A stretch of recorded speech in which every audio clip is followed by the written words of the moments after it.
Okay, let me open up today's discussion by follow-up session. Means in the previous topic, you have studied many things, and I will ask you whether you know those things or not. Means how far you have studied, that also I will verify now onwards. And if you do not know the answer, then it's your responsibility or duty to go through this video again and find the answer. Okay, let me know what are the limitations of VBT. Anyone? Failure to predict spectral properties, and that means doesn't explain transitions, metal color.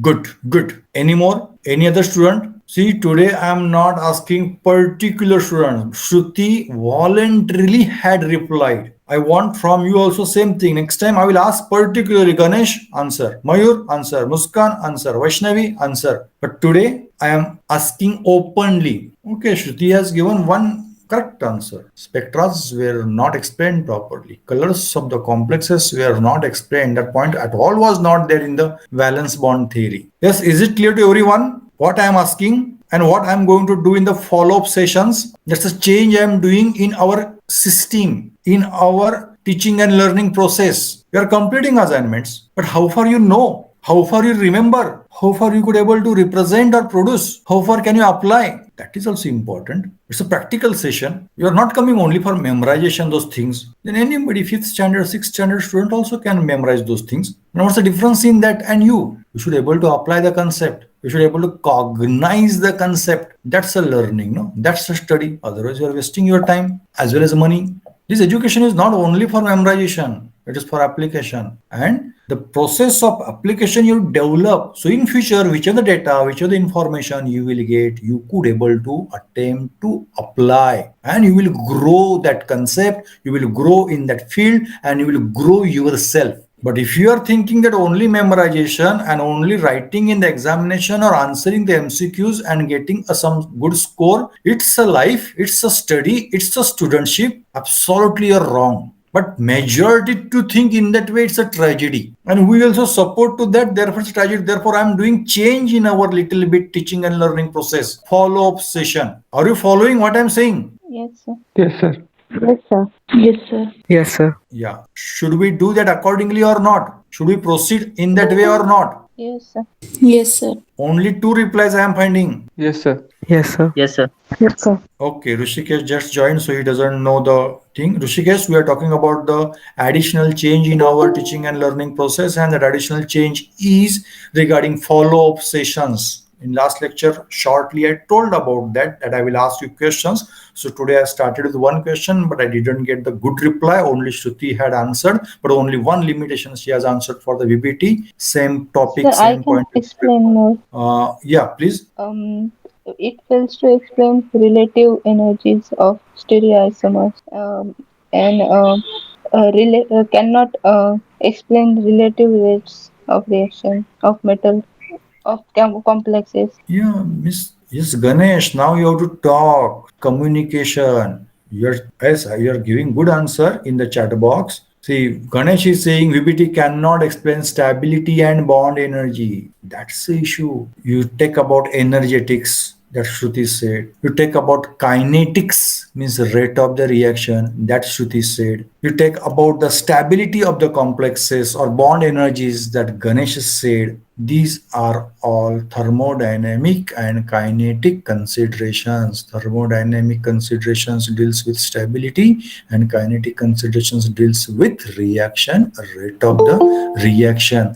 So the limitations of VVT are there. Those we are going to overcome. We are going to understand now the stabilities of various complexes. CFT also come to our help to little extent. But modern approach is the molecular orbital theory approach.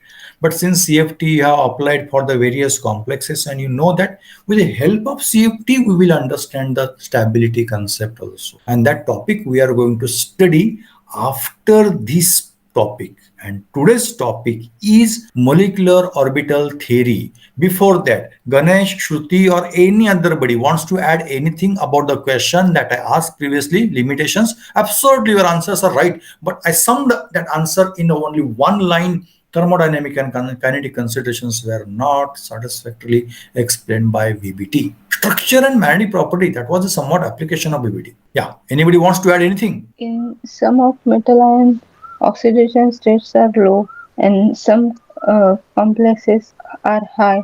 That's about transition metal line. We're talking about the complexes. Complexes. But in complexes, which are the metal ion that we are what accepting, for that metal ion, its thermodynamic and kinetic considerations are not explained by the VBT. So charges are high and low. In case of the VBT, problem came about copper ammonia complex unnecessarily, only and only to prove the theory is correct.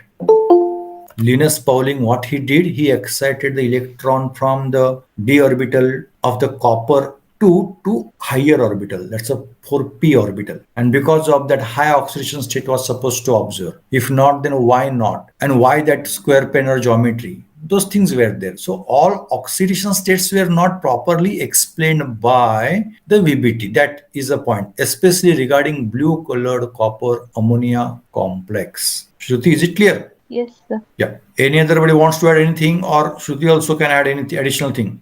It fails to explain the role of ligands. Actually, it is mainly applicable for CFT, but VBT considered no lone pairs are there from the ligands, and lone pairs are added in the empty or vacant hybrid orbitals of metal ion. So lone pairs of the ligands that VBT had considered. But for CFT, that problem came because CFT has considered only point charges, and orbitals of metal ions were considered. Orbitals of ligands were not considered. My question, Muskan, was regarding VBT. Beginning point, first point of that unit number 1. Muskan, is it clear what I'm saying? Yes, sir.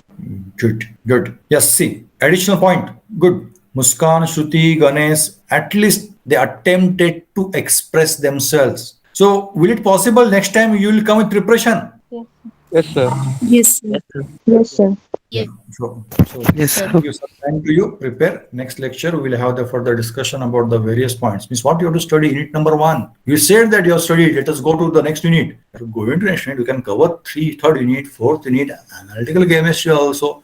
But what about your preparation? Do you think preparation is only the exam oriented? Then it's a great failure of our system, you can say. Okay. So I want to discuss now the new topic, new point. That's the unit number 2. That's the first bit, molecular orbital theory. So name itself says we need to establish the molecular orbitals. And to form the molecular orbitals, let me see who wants to enter. Amisha. To form the molecular orbitals in coordination compounds, and those coordination compounds are generally represented by Ml6. So there is at center metal ion. Say the charge on the metal ion is plus n, but here in representation that charge is not considered, but metal ion is with one charge. Consider this metal ion is at center, and ligands are there around the metal ion. Means here blue colored circle that I am representing, here ligands are there. Say here is a first ligand, second ligand, third ligand, fourth ligand, fifth ligand, and sixth ligand. Don't take it to the granted that ligands are in one circle.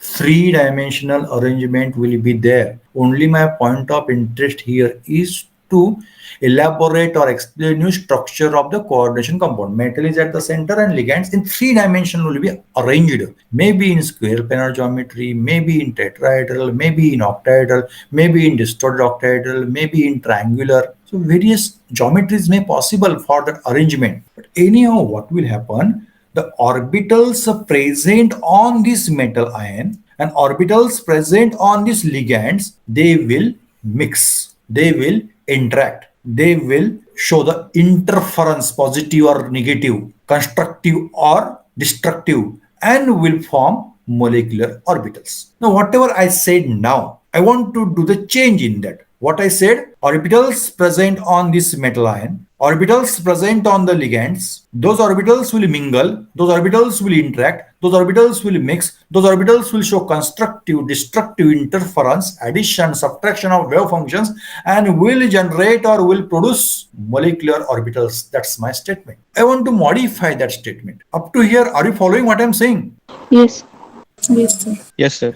Yes, sir. Modification Yes, sir. is ligands. In spite of that, I say group of the ligands. Whatever the 6 ligands are there, no, they will form one team. And in that team, their alignments or orientations will be there in such a way, symmetry of orbitals from ligands and symmetry of orbitals from metal ions will be same, and it is one of the essential condition to establish the molecular orbitals. Combining orbitals should be of same symmetry. Very important point. Same symmetry. By the way, it is also conditioned that combining orbitals should be of similar energy. One orbital is here and other orbital is very high level, then they can't mingle, they can't interact. They should be of similar. Means student of FIBSc, SIBSc, TYBSc, okay, of nearly similar age or similar level. But student of the first standard and student of the MSc, means even in the same college would have been there, then chances are there their interaction will be less. Chances means in general energy point of view I'm saying. So energy should be similar, it is the one condition.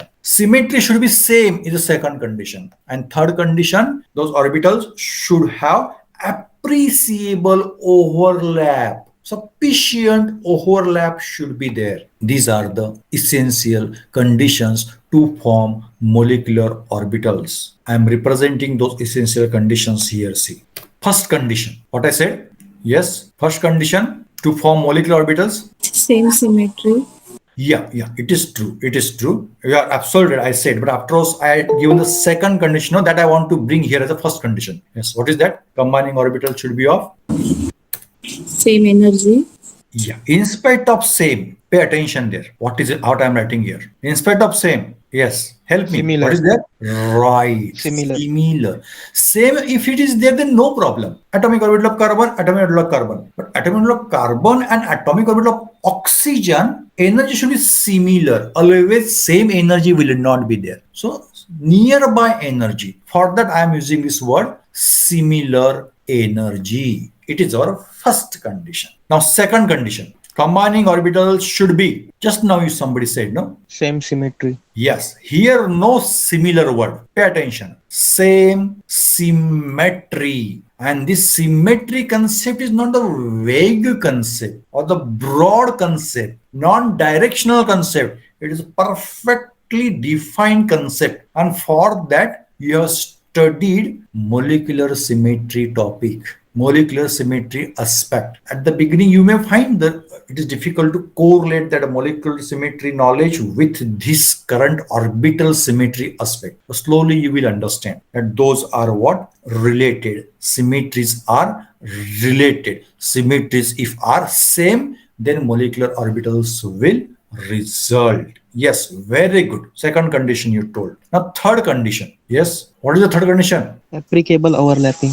Yes, there should be appreciable overlap, sufficient overlap, or otherwise orbitals are of the similar energy, orbitals are of the same symmetry, but one orbital is towards one region and other orbital towards other region. They are not coming together, they are not mixing, they are not mingling, there is no sufficient overlap, there is no appreciable overlap, then there is no molecular orbital. So it is one of the essential conditions to form the molecular orbitals. So these 3 essential conditions to establish molecular orbitals you should know. So it is my first point for today's lecture. 3 essential conditions to form molecular orbitals. Is this point clear? Yes, sir. Yes, sir. Yes, sir.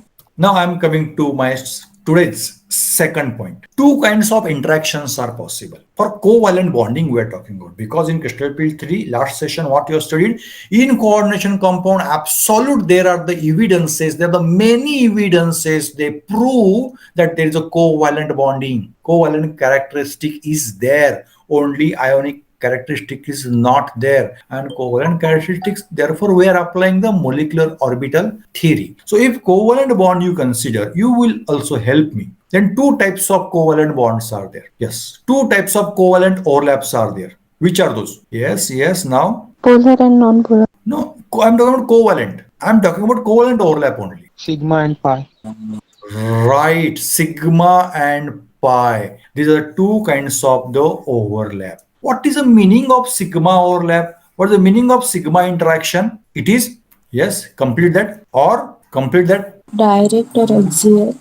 Yeah, directional, head on head directional. Actually, it is a head on head directional, head on head, axial direction. It is X means what? Axial. And what about pi bonding? It is non-axial, you can say, or here, not head on head, it's a lateral direction. Lateral means sideways. Head on head means direct collision. One vehicle, other vehicle. Direct collision, direct interaction, strong overlap, more strong accent will be there. So here, lateral, you can say directional, and here you can say it as what it is a non-axial. It is not along the bonding axis. Axial means what? Non-axial. And what is axial? It is along the bond. So if I consider metal here and ligand here, then whatever the line joining is there, it is axis. It is a bond. So if any orbital is there in the metal here, orbital is there in the ligand here, and if they are interacting, then what kind of interaction it will be? It is a head-on-head interaction. It is a direct interaction. Yes, what kind of interaction will be? Sigma or pi? Sigma.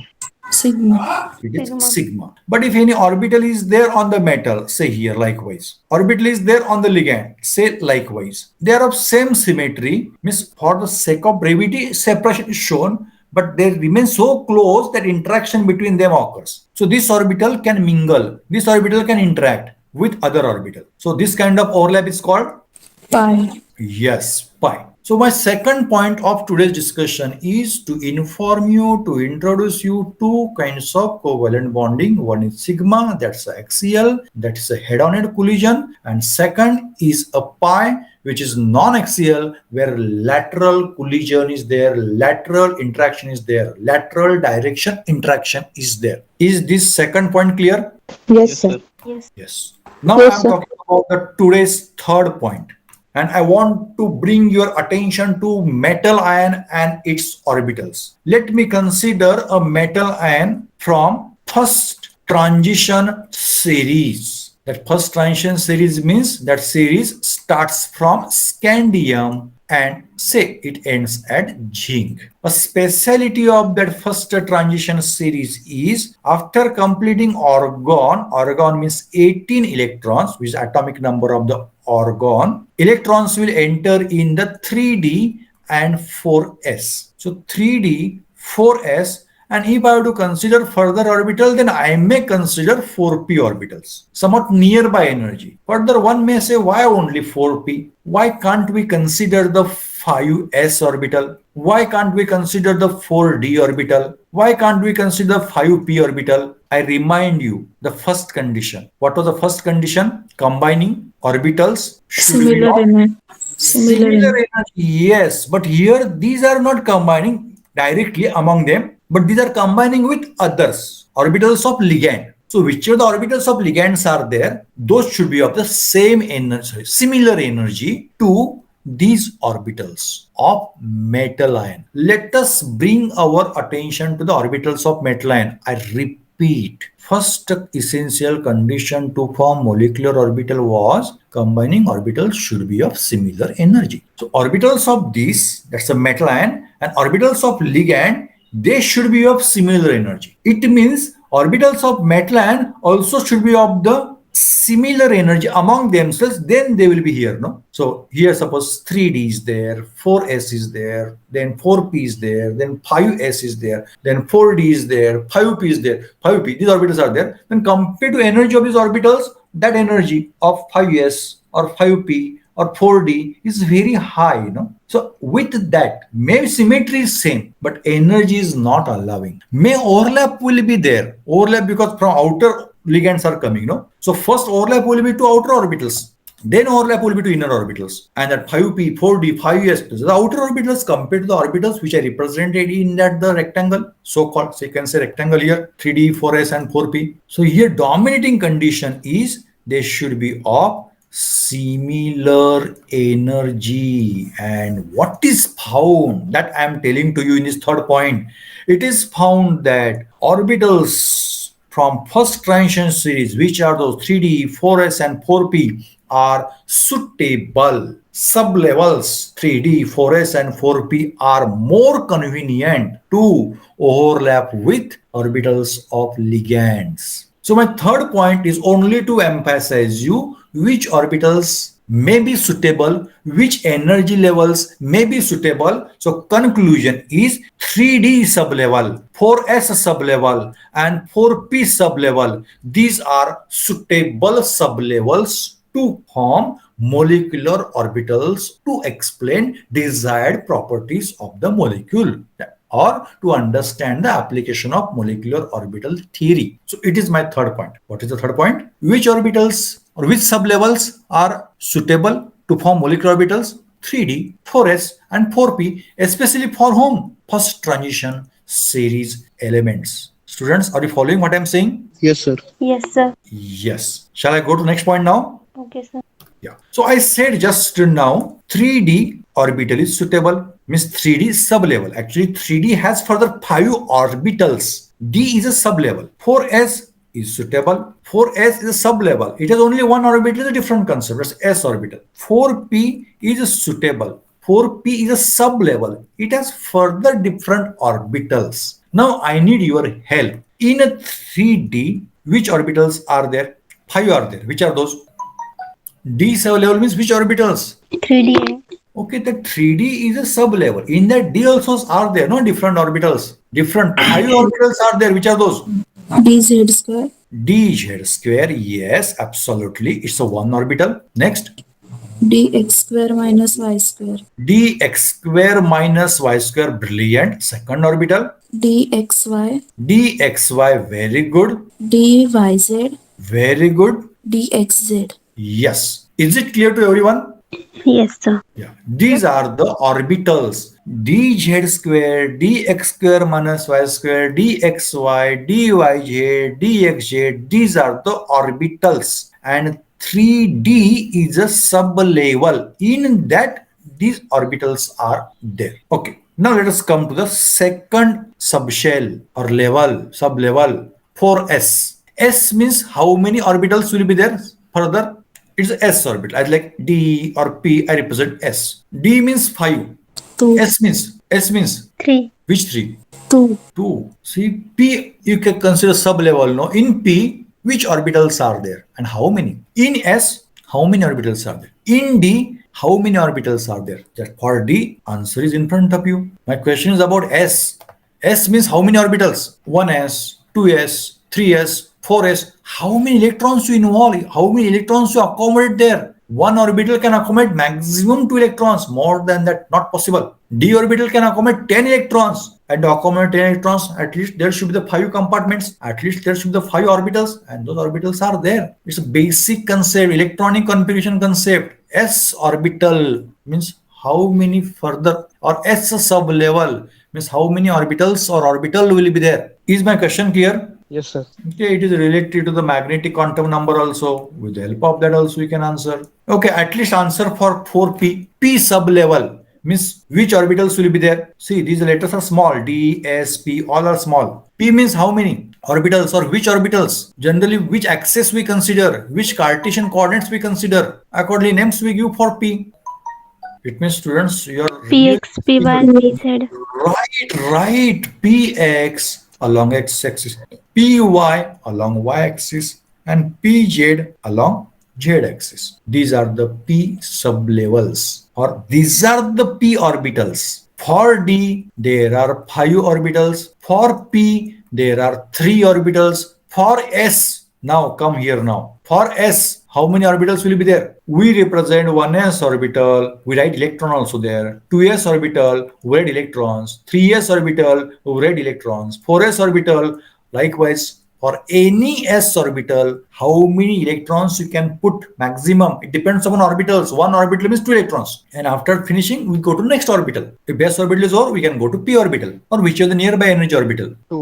2 electrons. My question is how many orbitals are there in S sublevel? It is a 4s. It is a sublevel, subshell it is. 2. 2 electrons or 2 orbitals? two orbitals. Which are those? As like px, py, pz, three are there. Likewise, s, how many are there? 1. Yes, absolutely. See, it's a common sense. No? One s orbital, we show only one block, one orbital, and we represent their two electrons. Similarly for 2s, similarly for 3s, similarly for 4s. But if I have to represent p orbital, say 2p orbital, then I will represent one train of three bogies. This is represent of p. If I have to represent, say, d orbital, say 3d orbital, then I will represent a train with 5 bogies. So this each bogie is orbital. In case of s, there is only one. Are you following what I am saying? Yes.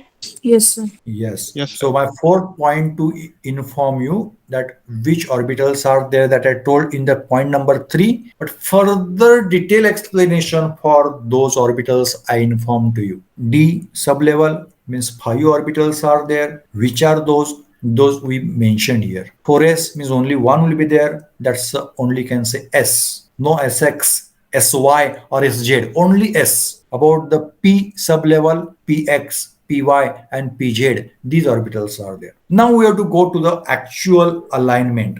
Is this point number 4 clear to you? Yes, sir. Yes, sir. Now I'm talking about the point number 5, and we are discussing octahedral complexes, actual structure, actual alignment in this complex ML6 that I want to inform you. Octahedral structure, so what we need to consider, one square base we need to consider. Actually, from observation point of view, it doesn't look like a square, but what we are observing is a square. We are observing from other angle. Angle is changed, that way it looks like parallelogram, but it is square. You may find here where is a 90-degree angle. When you see from the angle, no other angle, that square will, it looks likewise. Actually, their angle is 90 degree. Here angle is 90 degree. Here angle is 90 degree. Here angle is 90 degree. These are the 4 points for the ligands. Let me see who wants to enter. No. These are the 4 points. By the way, I want to consider one point as a ligand upside and one ligand downside. Yes, help me. How many ligands I considered here? 6. 6. And metal is there at center. Forget about the charge on the metal. And here is a bonding. So let me consider this axis as x-axis. By pink color, I represented x-axis. Now, I am considering this axis as y-axis. By blue color, I represented a y-axis. Could you able to diagnose those colors?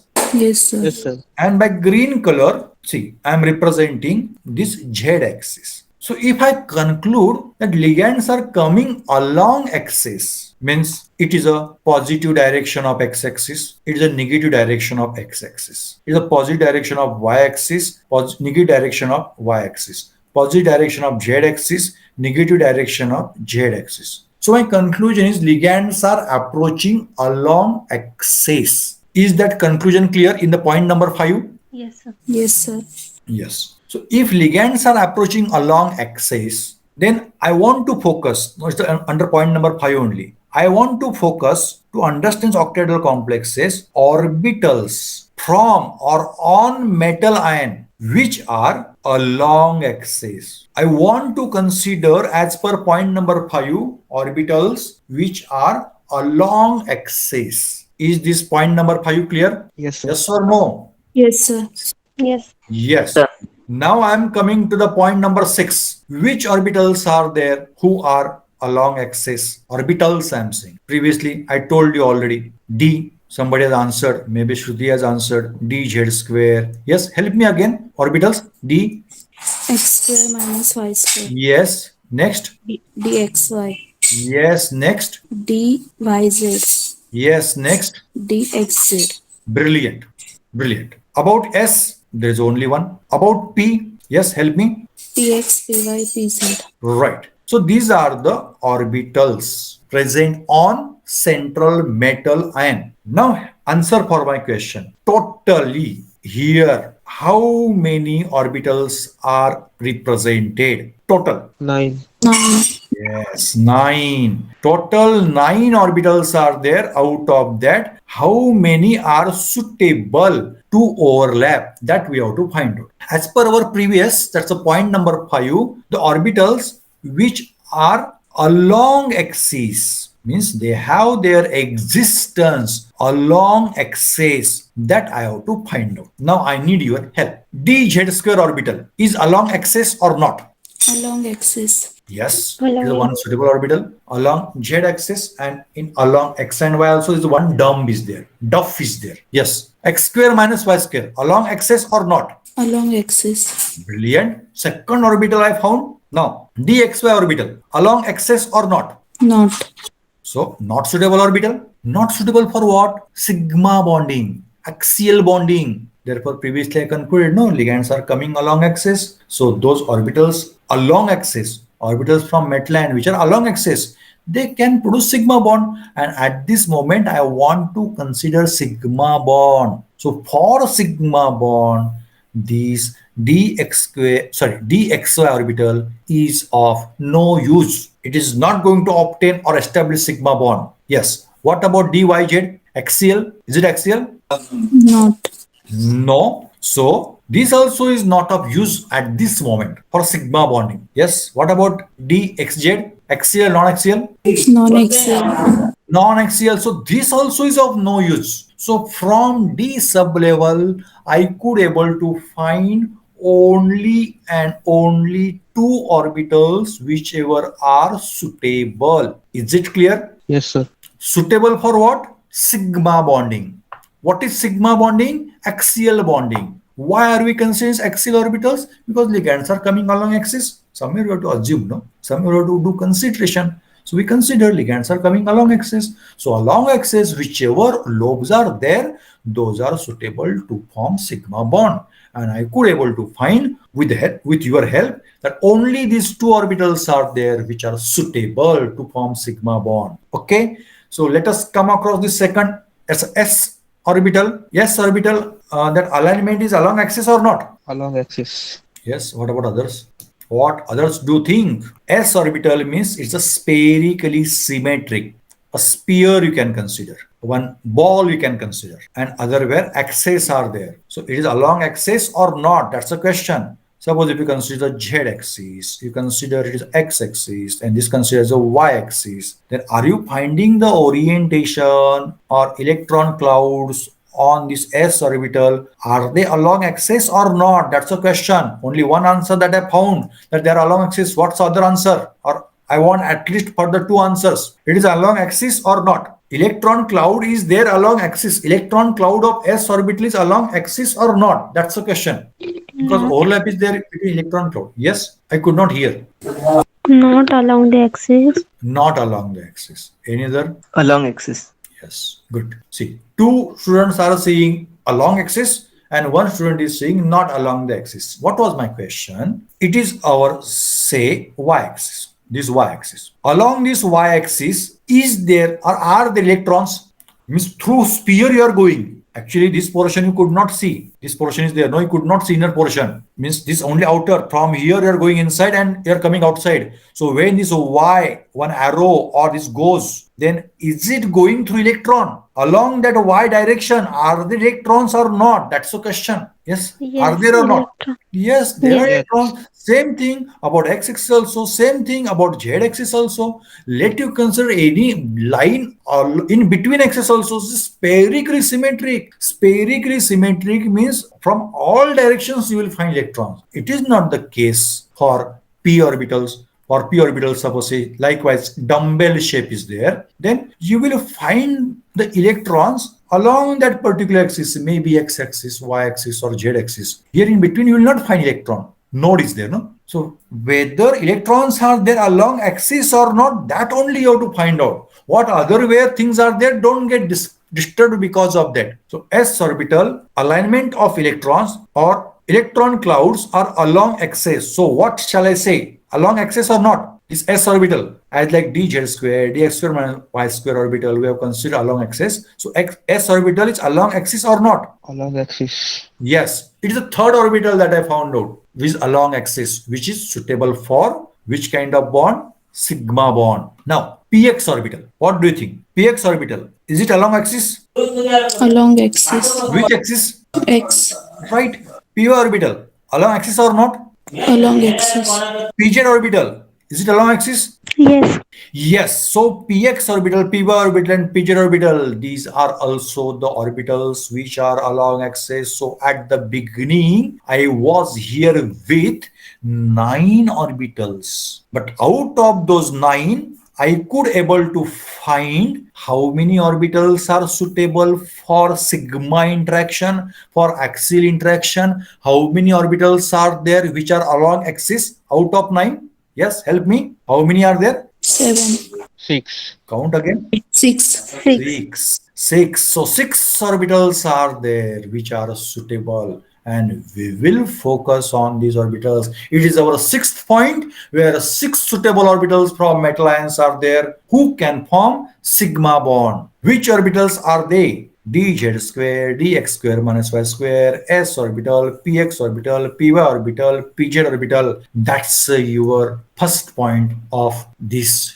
topic. Suitable orbitals from the metal ion to form sigma bonding molecular orbitals. So the orbitals which are there separately represented here see by the red color, I circled them and I found they are not suitable. Okay, now they are not suitable, but later on we need these orbitals. If they could not form sigma bond, if they are not along axis, then they may help me to explain. Yes, help me now. They may come to our help to explain which kind of bonding. Yes, which kind of bonding? Sigma and Non-bonding. alpha. Pi bonding.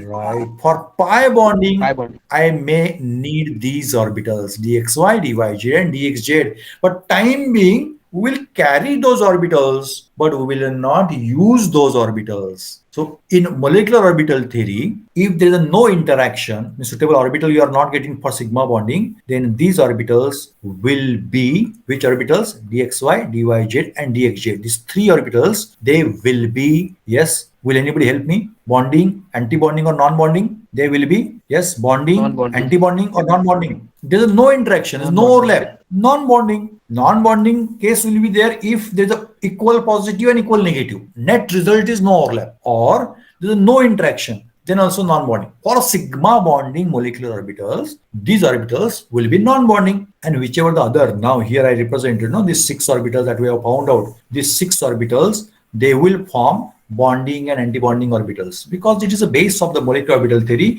There will be the 2 types of the interaction, which are those positive and negative, or constructive and destructive, additive and subtractive, bonding and anti-bonding interactions. So bonding and anti-bonding orbitals will be there here in molecular orbital theory, and non-bonding, these orbitals will be there. And bonding means low energy, non-bonding is medium energy, and anti-bonding means high energy. So bonding, non-bonding, and anti-bonding, that will set of orbitals, set of molecular orbitals in MO diagram. Of course, sigma bonding. So in your syllabus, point is there. Orbitals from metal ion, orbitals involved from metal ion for sigma bonding. That point I covered with the help of these 6 points. And at the beginning, a revision or follow-up question was asked. At the beginning, I was not so happy with your replies, but later on, little involvement increased. So I am not perfectly happy, but okay, at least you replied. But I want next time, no excuse. Everybody has to work. Give the work to your brain, no? If you give the work to your brain, then you will learn to use the brain. And using brain is a humanity. See what you want to be. If you want to be a human, then you have to use brain. Yes, students, whatever I discussed, is it clear to you today? Yes, sir. Yes, Yes, sir. sir. So shall we stop? Yes, sir. Okay, sir. Okay, I stopped the sharing. Okay, sir. By the way, I stopped the recording also, and I declare here today's